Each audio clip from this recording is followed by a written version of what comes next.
Bienvenidos, hermanos, que el Señor les bendiga. Veo más gente. Los que están acá pueden saludar a los que están acá, salúdense. Bienvenidos a nuestra iglesia, bienvenidos al lugar de vida. Es un gusto tenerte hoy aquí, es un placer.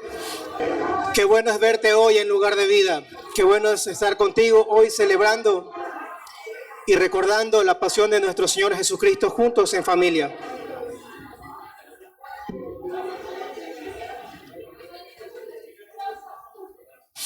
Ahora sí, vamos sentándonos, un poquito más calmaditos.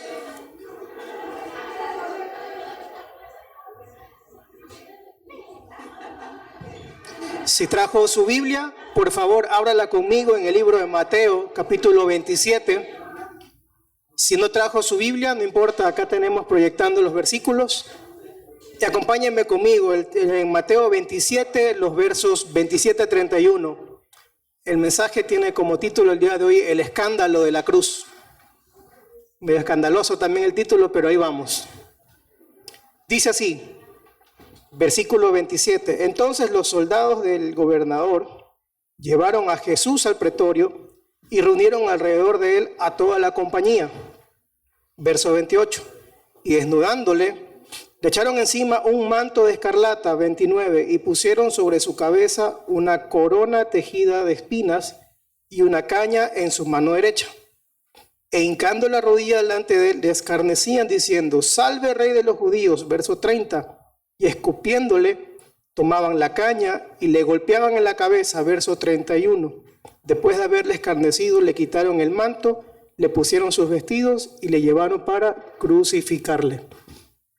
Esto es un poquito de remember lo que estábamos conversando ayer con Adrián y también lo que hemos venido estudiando y pasando estos días, ¿verdad? De Semana Santa, como le llaman, Semana Mayor.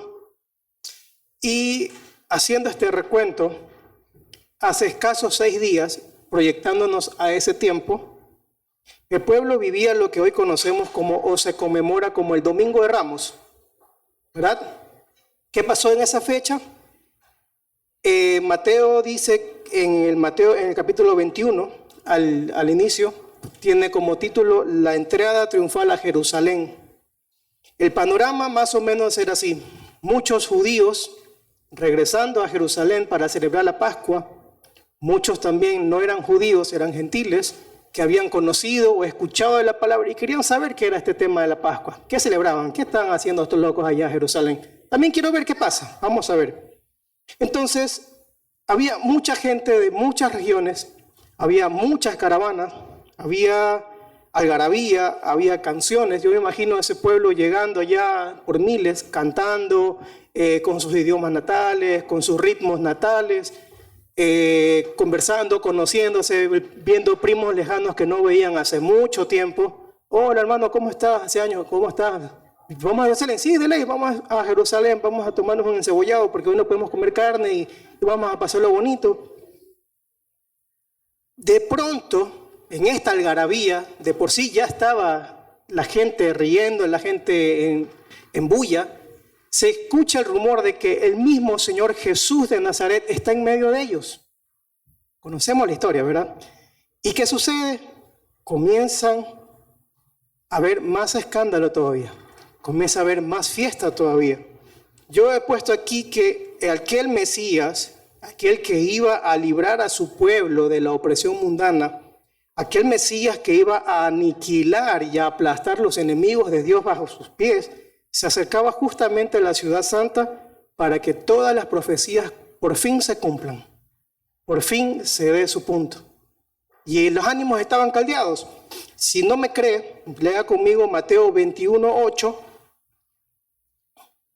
que es el éxtasis ya de todo esto.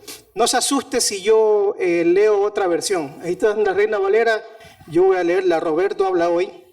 Dice, mucha gente extendía sus mantos sobre el camino, otros cortaban ramas de los árboles y las extendían en el camino, ¿verdad? Dice, numerosa la multitud. Más o menos nos daba una idea de cuántas personas habían y de repente abrieron una calle de honor. Lo está leyendo ahí, ¿verdad? Tendían sus mantos. Me abro como cuando pasa una ambulancia y le doy paso. En este caso, tiendo mi manto otros cortaban ramas de las palmas y las echaban al suelo.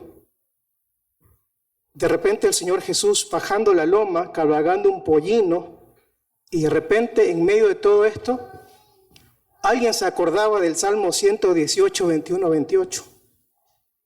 Póngalo al ladito del versículo 21, 8, Salmos 118, 21, 28, para que lo lea más tarde cuando llegue a casa. Y esta persona comenzó a gritar, comenzó a cantar, comenzó a recordar lo que las profecías estaban hablando. Sí se puede, sí se puede. Sí, y comenzaron todos, ¡Hosana en las alturas! Está nuestro Salvador con nosotros, aquel que nos va a liberar, aquel que nos va a hacer libres, a que se cumpla todo y venga el reino del Señor y que haya justicia por fin en la tierra. Era todo una fiesta, era todo un festival, y la gente comenzaba a gritar, comenzaba a decir, el Hijo de David está con nosotros, viva nuestro Redentor, viva nuestro Libertador. Y todos empezaron a contagiarse de este patriotismo, sin saber quién iba cruzando en medio de ellos. Imagino también a muchas de estas personas, cuando escuchaban el Salmo 118, enternecerse y su corazón encogido, su corazón diciendo, wow, estoy viviendo esto en carne propia. Estoy viendo con mis propios ojos a aquel que va a liberar al pueblo. ¿Se imaginan? Me imagino más o menos acá en nuestra historia, cuando venía Simón Bolívar o uno de estos libertadores y alguien venía y decía, tú eres Simón, entonces, tú eres el que me va a liberar. Bueno, no sabía de historia, pero tú eres el libertador. Tú eres el que va a oprimir a los españoles y los va a mandar a su casa y nos vas a hacer libres. Eres tú. Más o menos así. El Mesías encarnado yendo a cumplir su propósito en la tierra, cruzando a través de estas gentes. Jesús vuelve, luego que pasa todo este trajín hasta llegar a Jerusalén, vuelve a entrar al templo, porque ya lo había hecho anteriormente, y vuelve a limpiarlo, vuelve a hacer milagros y vuelve a mostrar su poder y su ministerio. Esto está en Mateo 21, 12 al 17. Y la gente, dice acá, me encanta, puedes darle más adelante, Edu.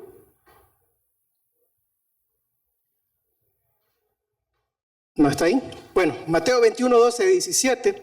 Me encanta porque los fariseos y los maestros de la ley empezaron a decirle a la gente que estaba ahí, ya cállense. Jesús, calla a esta gente que está hablando. ¿Qué están diciendo, herejías? Y el Señor le dice, cállense ustedes no saben. Ustedes no tienen ni la más remota idea de lo que está pasando ahora. Y esto llegó a intimidar a los romanos y a aterrorizar a los fariseos. Nuevamente, esto está en Mateo 21, 12 a 17.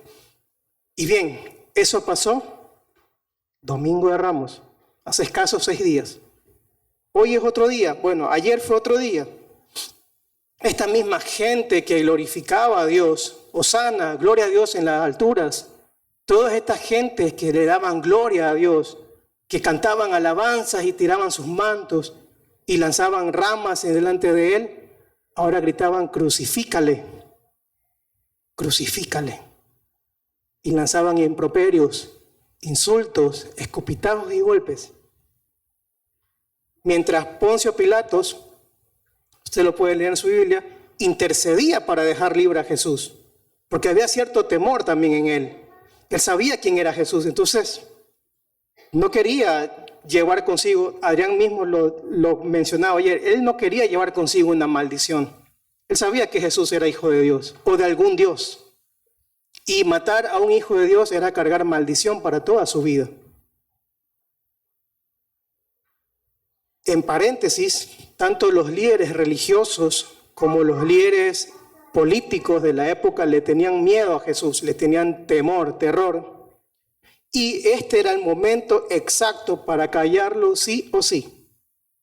El Señor Jesús fue despojado de todo, experimentó en carne propia la vergüenza, el oprobio, la impotencia, la agonía y el dolor. No solo porque estaba viviendo, lo que conocemos como la pasión, sino porque el mismo Hijo de Dios estaba bebiendo la copa de la ira de Dios. Aquel que no debía beberla, aquel que no debía sostenerla, la tenía en su mano y la estaba haciendo propia. Aquella copa que nos merecíamos, aquella copa que estaba destinada para los enemigos de Dios, de pronto la tenía de frente y debía beberla para sí. El Señor Jesús en la cruz, cargando los pecados del mundo en sus hombros, en su carne, las culpas, aquellas transgresiones y horrores nuestras, fueron puestas en Él. En esos momentos cuando era maltratado, cuando era golpeado, cuando era escupido, en la tierra se escuchaban falsos testimonios en contra de Él, ¿verdad? Se escuchaban repudios, insultos, burlas, mofas, sarcasmo como: si eres el Hijo de Dios, sálvate a ti mismo. Y así pensaba reconstruir el templo. Bájate de la cruz. Esto usted lo lee en Mateo 27, 39, 44. Y algo que me impacta es que mientras en la tierra había ruido, en la tierra había bulla, en los cielos había silencio. Estaba expectante de lo que iba a pasar, expectante de todo el panorama. Cuando el silencio hizo eco en la tierra, las tinieblas de repente aparecieron y rodearon toda la tierra. Y cuando sucedió esto, recordamos la escena, los seguidores de Jesús solamente veían de lejos. Los discípulos, algunos habían abandonado al Señor, otros estaban escépticos de lo que estaba sucediendo. ¿Será esto el Cristo? ¿Será que es otro charlatán? Quizás muchos de ellos con algunos interrogantes. Siempre intento ponerme en los pies de los discípulos, en los pies de la gente que estaba alrededor de Jesús. Y cada vez que lo hago, mi corazón se hace chiquito. Digo, wow. Algunas dudas. ¿Será que nos equivocamos? ¿Acaso las profecías que leímos desde chiquitos estaban mal? ¿Acaso Jesús era quien dijo que era? En lo humano y en lo carnal, esto era muy probable. Quizás. Al final, lo dejaron ahí en la cruz. Y el Señor ya lo había dicho en Mateo 26, 31, en alusión a lo que dice Zacarías 13, 7. Entonces Jesús les dijo una noche antes: todos vosotros os escandalizaréis en mí esta noche, porque Cristo está, herirá al pastor y las ovejas del rebaño serán dispersadas. El único registro que yo puedo encontrar en las Escrituras de dos personas estando con el Señor Jesús ya una vez que Él fue crucificado es a José de Arimatea intercediendo ante Poncio Pilatos para solicitar el cuerpo de Jesús. Y la otra persona que es mencionada en el libro de Juan es Nicodemo, el fariseo, el maestro de la ley, quien se encargó luego de limpiar el cuerpo del maestro, llevar especies, mirra para limpiarlo y luego envolverlo y dejarlo en el sepulcro. Imagino que mientras sucedía todo esto, el dolor y el quebranto de estos dos hombres, al ver al Mesías, al Salvador. Ayer Moisés hablaba de la serie de Chosen. Junto a mi esposa la estamos viendo y nos parece interesante algunos puntos de vista que hay en esta serie. Porque si bien es cierto, menciona mucho lo que dice la Biblia, también menciona puntos de vista y también habla sobre historiadores judíos y romanos de la época. Y cada vez que, por lo menos cuando sucede que se reúne Jesús con Nicodemo, se le ve la expresión, obviamente al actor, pero yo nuevamente intento meterme en el papel, las expresiones de Nicodemo al tenerlo al maestro enfrente de él, al preguntarle, a consultarle. Aquella noche gloriosa cuando dice: bueno, Señor, ¿qué debo hacer? Bueno, ¿debo meterme nuevamente en la matriz de mi mamá? No, tienes que nacer de nuevo y ahora tenerlo desfigurado enfrente de él, limpiándolo, aseándolo y envolviéndolo. Pasó el sábado, el día de descanso, el sábado, quizás aún con mucha conmoción en las calles, silencio en las plazas, desconsuelo. Mientras todo esto ocurría en la tierra, en el ámbito espiritual ocurrió otra cosa. Estaba corriendo el escenario majestuoso para nuestra redención. Vaya conmigo a 1 Corintios 15:20. Entonces lo vamos a leer en Reina Valera.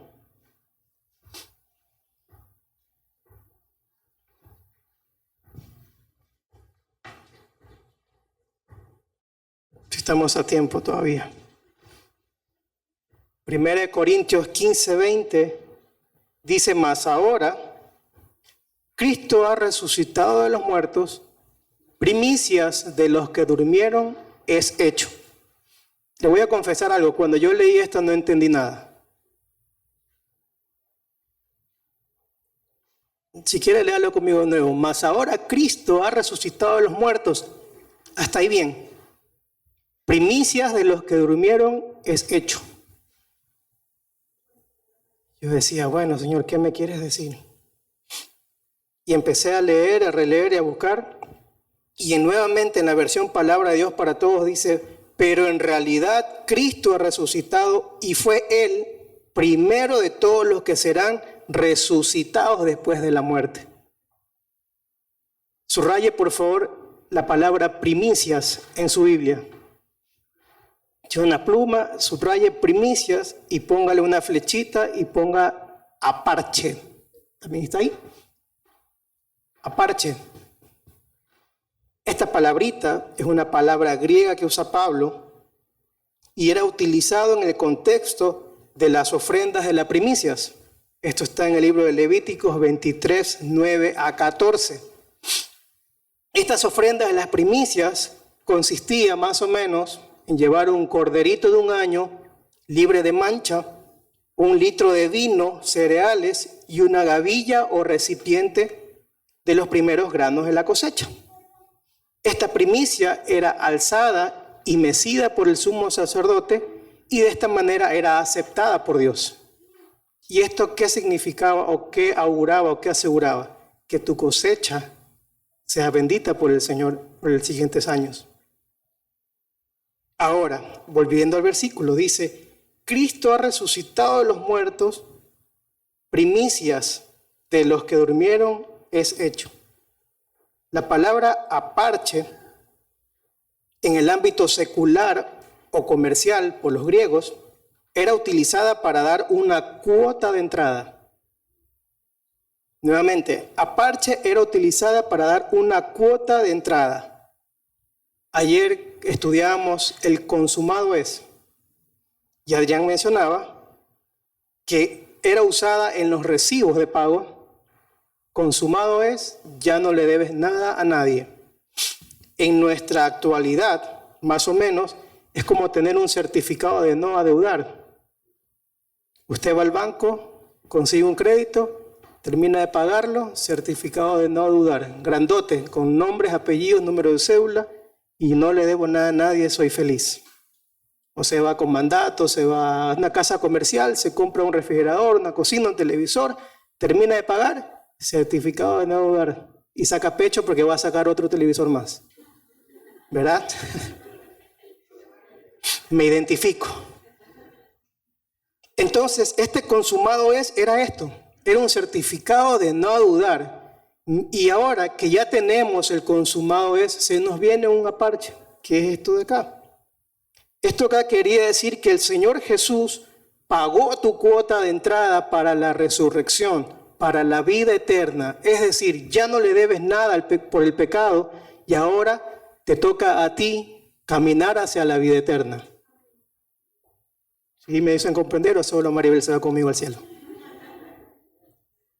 Consumado es, ya fue pagada tu deuda, ya fue hecho todo, ya no necesitas hacer más. Ahora viene de ti caminar con el Señor para la vida eterna. Amén. Ahí creo que lo dije en español bien. En el mundo espiritual, la muerte y resurrección del Señor Jesús era la cuota de entrada para nuestra resurrección en el día de la segunda venida de nuestro Señor Jesucristo. Jesús pagó la deuda y además nuestra admisión a la vida eterna. Una frase que estaba leyendo cuando hacía este mensaje de Charles Spurgeon dice, no sé si me ayudas, fue el clamor de un conquistador. Se pronunció a una gran voz. No hay nada de angustia en él. No hay lamentos en él. Es el clamor de alguien que ha completado una labor tremenda. Consumado es, no es un lamento, hermanos. Consumado es, no es un canto de dolor o una frase de dolor. Consumado es una frase de victoria que nos concierne a nosotros. Es ahí, cuando dice esto, es que todo el mundo en la tierra empezó a presenciar cosas sobrenaturales. ¿Cómo? ¿Qué es eso? ¿Qué estás hablando, Roberto? Claro, cuando Jesús dijo consumado es, muere, los soldados romanos que traspasaron su cuerpo declaraban que verdaderamente Él era el Hijo de Dios, porque hubo tinieblas, hubo terremoto, hubo temblor, muertos resucitados.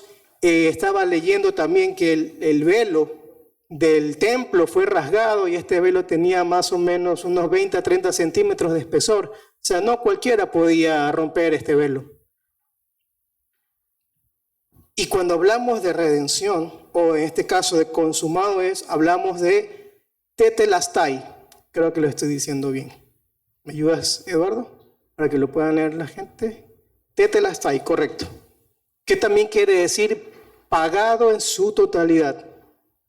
Es decir que la profecía fue cumplida, los sacrificios y ceremonias fueron consumados, la obediencia del Señor Jesús se cumplió, la justicia de Dios fue satisfecha y la muerte, el pecado y el diablo también fueron consumados. Ya no tienen fuerza sobre usted, hermano. La gloria sea para el Señor. Amén. Y así como Adán trajo la muerte a todos, Cristo nos trajo la vida a nosotros. Eso está en 1 Corintios 15, 22. Y con esto quiero terminar. Justito. ¿Qué debo hacer? Reconocer que soy pecador. Y como tal, alejarme del pecado. Sincérese. Recuerda lo que dice el Salmo 139. Examíname, oh Dios, y conoce mi corazón. Permita que el Señor lo examine. Permita que Dios haga un peinado de su vida, incluso de aquellos pensamientos que están bien ocultos. Aquellos pensamientos que están guardados, incluso aquellos que usted tiene hasta olvidados y no se acordaba que estaban ahí, pero que regresan en momentos precisos para señalarle. Examíname, Dios, y conoce mi corazón. Reconozca su pecado, Salmo 32:5. Confiese su pecado, 1 Juan 1:9. Reconozca a Él como Salvador, Mateo 16:16. Y confiese con su boca que Él es el Señor, Romanos 10:9-10. Veo muchas caras nuevas, no sé. Quizás alguien aquí no conozca al Señor y quizás este mensaje le conmovió un poquito. Vamos a cerrar nuestros ojos. Vamos a terminar orando. Si viene por primera vez o ya antes había escuchado el mensaje y todavía no lo comprendía y hoy quiere aceptar al Señor como Salvador, no tenga miedo. El Señor le está llamando hoy. Si vino invitado hoy en esta noche y no es parte de la familia, como le digo yo,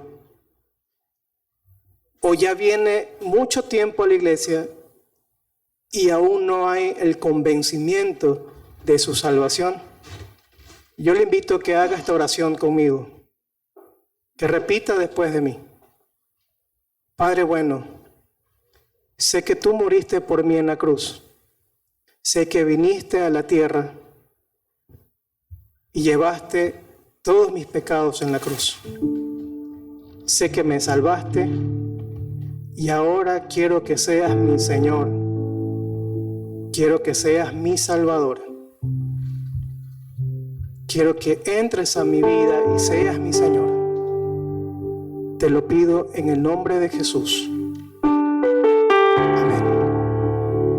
Si alguna persona hizo esta oración, después de la reunión puede acercarse y podemos conversar, o cualquiera del equipo de líderes.